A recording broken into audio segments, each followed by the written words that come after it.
that. Then we have the user manual. We have a warranty notice. And then we have a little user manual. Alright, so now let's use this hair dryer for the first time. Alright, so we're just gonna pop this into here. Alright, and this is able to rotate 360 degrees for convenience. Alright, and then we're gonna plug it in.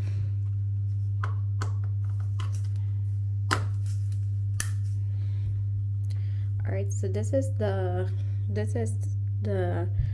off switch, and then this is the low, and then the sign with the 2 is high, so it's currently off, so we're gonna switch it to low.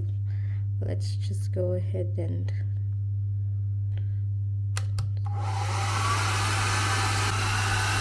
so this one, it's cold.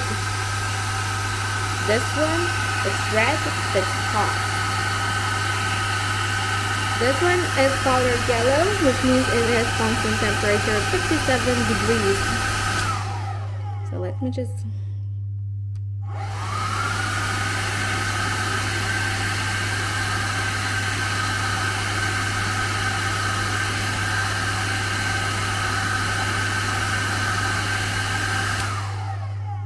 alright, and when you try to switch it on again, it will remember the last setting that you've set up. So the last color that we have is yellow. Let's see if, I'm sorry, it's color blue. Let's see if it's gonna be color blue again.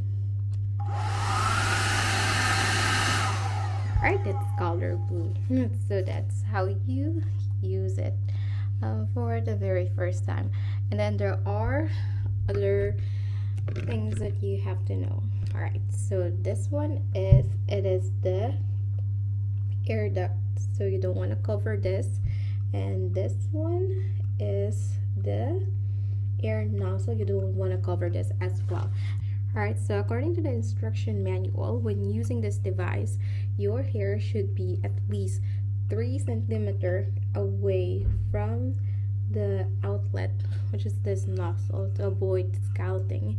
And your hair should be at least 10 centimeters away from the air intake, so that this wouldn't be damaged, or so that your hair wouldn't get scalded. Okay. Alright, so for this device we actually have a hanging loop, which is this one, so you could just hang this on a hook, which is much convenient. Look, it's small in size as compared to your typical hair dryer, which is cool. Now when removing the nozzle, the instruction manual says that you just have to hold this and then pop it out, and then if you want to place it back, you just do that. Alright, so I know it's a no-brainer, but make sure to switch off this device after each use. And if you're wondering about a color indicator, for blue, it says in the instruction manual that it's ideal if you want to style your hair, red if you want to dry your hair quickly, and then yellow or constant 57 degrees. It's ideal drying temperature to avoid hair damage due to overheating, because you know when you use the hot mode, this can get really hot and you might accidentally scald your hair.